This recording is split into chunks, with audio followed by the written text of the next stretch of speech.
suaminya kerjanya apa? Oh, deres. Apa? Karet. Ini lagi apa? Tanam sayuran. Deres, karet, sawit. Ada pegawai. Apa kerjanya? Oh, ngerjain istri. Kerjanya ngerjain istri. Waduh. Ada tukang karet, ada sawit, ada pegawai, ada nelayan juga ya? Enggak? Apalagi tukang kebun tadi ya? Masya Allah. Ibu pernah nggak mendoakan suaminya biar sehat, selamat saat bekerja di hutan, di kebun? Pernah? Jangan cuma angkat satu tangan saat panen, tapi angkat kedua tangan saat pagi, saat bangun subuh. Doakan suami ibu biar selamat pulang bawa uang rezeki yang banyak. Memang ibu tidak tahu, tanya mama bapak itu, di hutan sawit, di hutan karet itu ada banyak binatang-binatang yang mematikan itu. Ada ular piton, ada ular kobra. Betul nggak? Berapa banyak orang yang bekerja di kebun sawit ternyata meninggal kena patok ular kobra? Pernah kepikiran? Memang nggak punya pikiran, Pak. Makanya nggak dipikirkan. Kalau dipikirkan pasti didoakan, Pak. Coba pikirin, ya Allah, suamiku bertaruh nyawa untuk nyawaku dan anakku. Ya Allah, suamiku demi mendapatkan rezeki, dia bertaruh keringat dan air mata agar pulang membawa uang yang banyak, panen yang berlimpah. Betul nggak? Kalau dia mau pipis, nggak mungkin dia balik pulang ke rumah. Dia mungkin pipis di pohon sawit. Begitu dia pipis, ada yang tersinggung ular kobra. Set. Wah, kecil-kecil belagu. Udah kecil nyembur lagi. Macem-macem nih cacing. Dimakan sama ular kobra cacingnya. Kobra meninggal. Coba pikir,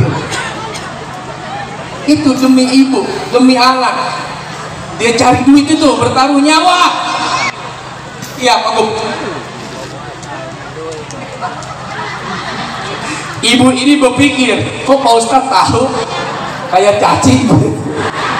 Wah, tapi ada cacing yang gede. Tenang, Bu, ada belut. Oh, bukan cacing itu ya. Oh, ini jadi cacing sih temanya. Pikirkan, ini lihat nih anak kita ini, tuh lihat terus. Ya Allah, ini anak siapa? Dia bercanda di sini.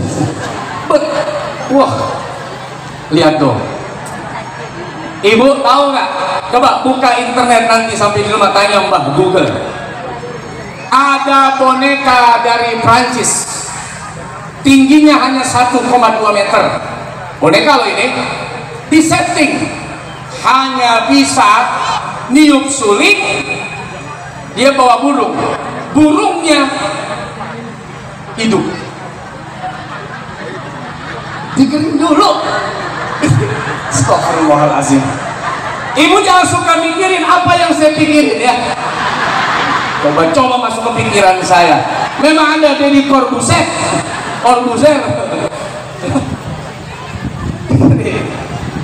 Ada di Prancis boneka 1,2 meter, dipakaikan baju Renaissance, itu dari logam, dibuat di setting. Dia megang suling sama punya burung. Begitu sulingnya ditiup, burungnya hidup. Bagaimana? Ibu sering tiup suling? Sering ditiup? Apakah hidup burungnya? Enggak. Astagfirullahaladzim. Udah mati. Bapak itu punya hobi piara burung. ada perkutut, ada cucarowo, ada nggak? Ada. Pak, aduh, pernah ditiup burungnya? Apa namanya ini? Siul. Ibu pernah nyiul burung bapak di kandang itu? Oh, bapak yang tiup-tiup ya? Iya, pernah siul-siulin burung. Pantas. Ini harganya 90 miliar. Boneka, bukan burungnya lagi. Bonekanya yang punya suling sama burung itu harganya 90 miliar. Cuman itu aja bisanya, ditiup burung bunyi, ditiup burung bunyi, ditiup burung hidup, ditiup burung hidup. 90 miliar. Ini anak nggak usah ditiup, hidup sendiri tuh anak itu. Tuh, bisa bercanda, bisa berantem, bisa ngapain aja ini anak kita ini. Coba kalau suruh bayar, pabrik mana yang bisa bikin anak model begini? Coba pabrik Cina nggak bisa, Rusia, Amerika nggak bisa, pabrik Indonesia nggak bisa. Tapi tulang bawang barat tidak punya pabrik. Berapa banyak produksi anak model begini? Tepuk tangan. Weh, banyak ini anak-anak model begini nih. Bentuknya beda-beda, warnanya variatif. Ada yang putih susu, ada yang coklat, ada yang metalik, mengkilap. Pewarnaannya alami, tidak luntur dilekang oleh zaman dan waktu. Tiap hari disabun tetap warnanya mengkilap. Oh, sabun tiap hari tetap. Tiap hari digosok tetap begini warnanya. Coba pabrik mana yang bisa bikin? Tidak ada. Itu boneka saja 90 miliar, cuman bisa tiup suling bunyi, burungnya hidup. Suling bunyi, burung hidup. Ibu bisa kan tiup burung hidup? Nggak perlu bayar 90 miliar, tinggal beli burung aja paling 1.500.000, tiup dia tuh. Nah, hidup tuh burung. Tapi anak dia nggak punya. Ternyata uangnya yang triliunan tidak bisa memiliki apa yang orang Lampung, yang orang tulang bawang barat punya, yaitu anak-anak kecintaan dan kesayangan kita. Alhamdulillah. Makanya Pak Gubernur Harinal Junaidi, beliau punya janji saat itu. Saya menemani beliau dari mulai belum jadi gubernur, survei juga rendah sekali. Saya temani terus, saya kawani, tapi saya nggak kawini ya, saya kawani saja. Saya kawani beliau. Alhamdulillah.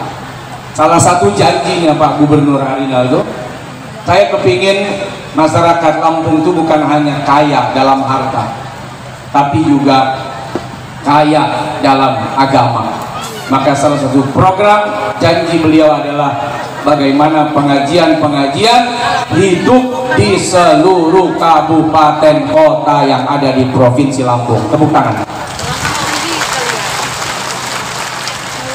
Apa jaminan orang punya uang bahagia? Belum tentu. Ada tukang becak, tidurnya di atas sadel becaknya, kena terik sinar matahari, tidurnya nyenyak.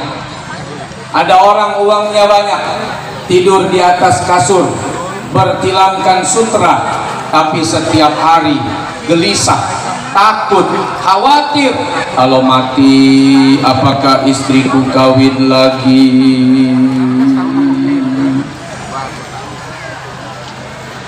Bapak pernah nggak mikirin kalau bapak meninggal istrinya kawin lagi?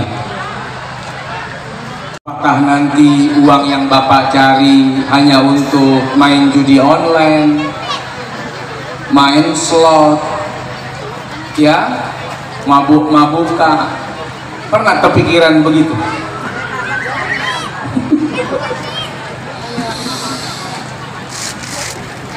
Sesekali pikirkan itu.